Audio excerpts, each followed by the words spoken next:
I wanted to cover some topics that were too short for their own videos, and you can't find them anywhere else. If you know any facts that I didn't mention in this video, feel free to comment them and I can cover them in a future video.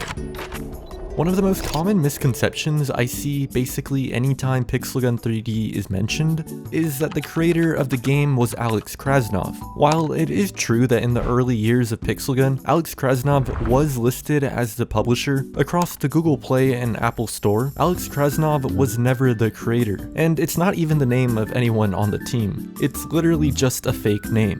And it was nothing more than just a publishing alias. This was confirmed a bit more recently on the official Pixelgun 3D website, but I mean, who really looks at that? On the topic of different publishing names, one of the most interesting cases of this was the side project Block City Wars. Surprisingly, it actually almost surpassed Pixelgun 3D in terms of lifetime downloads. However, the story provided by the Block City Wars team was that they were partnering with Cubic Games and Pixelgun 3D to rework and eventually re-release the game. The truth is, Block City Wars was always owned by Cubic Games, despite them using a different publishing name. Pixelgun 3D offers a pretty wide variety of maps, but they're all basically the product of theft, with some pretty obvious cases like Classic Pool copying the Pool Day map, or the Arabian Dust map copying Dust from Counter-Strike, with some even lesser known cases like Ant's Life ripping off the DE_rats map from Counter-Strike 1.6. Pixelgun 3D used to actually be spelled without the E, so it was just Pixelgun 3D. Pixelgun World is the reason the special category was even added into the main game, since prior to Pixelgun World, there was only the primary, backup, melee, and premium category. The names of some weapons in the files are entirely different from their in-game names, like the prototype, which goes under the name Railgun in the files, or the Killer Mushroom, which goes under Beretta in the files. The Pixelgun developers also had another side project called Pocket Enderman, which was then later changed to Slendy, most likely because of legal problems. But as far as gameplay, it was basically just a reskin of similar games like Talking Tom, where you basically just take care of them and have a small selection of mini-games. This game is technically lost media, since the game files are yet to resurface, and the only archived footage of this game consists of some pretty low-quality screen recordings on YouTube.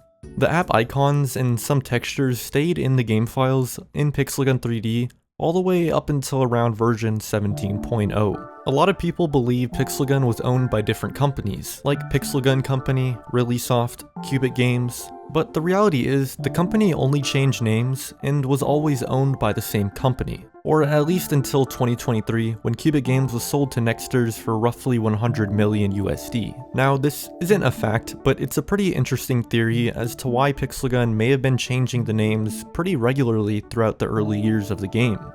And that was to avoid any legal action from Minecraft or any companies they were ripping off, since they were basically violating every copyright law at the time. And surprisingly, this seems to be a pretty common practice for a lot of Russian-based games that are just blatantly ripping off other creators. On the topic of the early years of Pixelgun, one of the most interesting findings was a 2012 app called Pixelgun Augmented Reality, which also displays the same Alex Krasnov publisher name. There's basically no information available about this app. I mean, aside from the initial Reddit post showcasing the discovery and some third-party sites documenting its existence. This app is pretty interesting because it would actually prove that the original 2013 release date of Pixelgun 3D was not only wrong, but that means there's even earlier versions of the game that we've never seen before.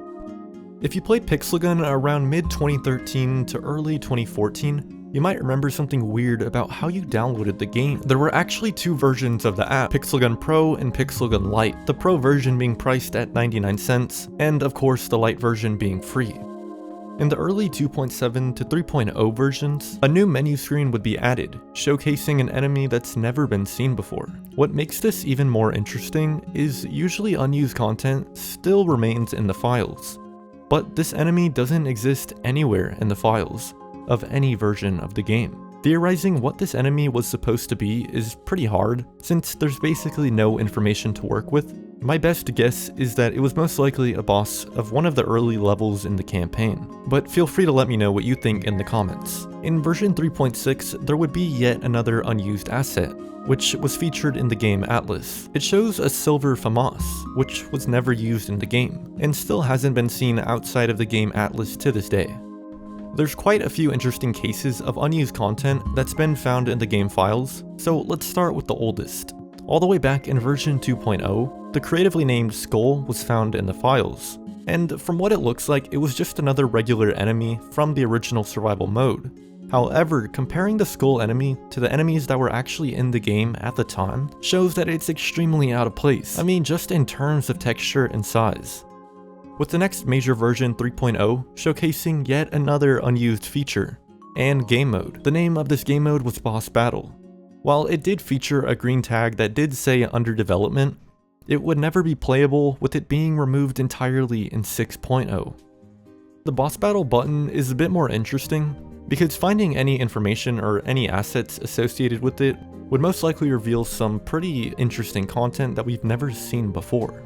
If you've been following Pixelgun for a while, then you probably already know version 8.0 and leading up to it would be the start of some pretty major reworks like the Armory system, campaign, and just overall item selection. But as a result of these reworks, some pretty interesting assets would be discovered in the game files. One of these is pretty crazy, and I already know the comments are gonna have a field day with it. The 8.0 update focused pretty heavily on reworking the armor system at the time. As a result, some early versions and scrapped armor sets would be left in the files, like the Alma's armor, Armor Royal, Armor Steel, and Armor Army. Just looking at how detailed these armors were from their icons alone only makes it even more weird, since they actually look better than the ones that did end up making it into the game. My guess is they were just way too detailed and didn't really fit the game's art style at the time, so they just decided to scrap them. As I just mentioned, the 8.0 version was focused on reworking a lot of core aspects of the game, but more specifically the Armory. One of the most recognizable aspects of the Armory rework was the fact that you could see your character trying on different armor and weapons on the side. For some odd reason, while the developers were working on this, they would use a placeholder image, which in itself isn't crazy and is obviously common practice, but where things get weird is the image they decided to use. And it has a name I'm not gonna say for obvious reasons. The nword.png file features a pretty interesting skin. Don't ask me why they didn't just use the newbie skin they use for everything else, because I am just as lost as you are. But unfortunately, the developers do have a bit of a history when it comes to racist or just general insensitive content that I could probably make an entire video on alone, so let me know if you want to see that. Finally, my favorite unused asset from 8.0, which appeared in the files for Pixelgun World and Pixelgun 3D. This was the hockey boss. Originally, it was intended to be the map-themed boss for the hockey arena map in Pixelgun World, but for some reason, he also appears in the Pixelgun 3D files. This boss was fully animated and textured, so it's clear he was very close to being implemented, but for some odd reason, he never made the cut. I'm a bit biased on this one because the hockey map was one of my favorite multiplayer maps growing up, so it's pretty disappointing that he was never used. Aside from that, the hockey boss is easily one of the most unique and visually appealing bosses I think they've ever had. While we're on the topic of enemies, it's pretty interesting how many people don't know that World 3 features some enemies from Pixelgun World, with the first swamp level featuring the tree enemy, or Ent, the castle level featuring the Ogre Knight, and the very last boss, the Bug, all originating from Pixelgun World, as well as most of the iconic weapons from Pixelgun 3D.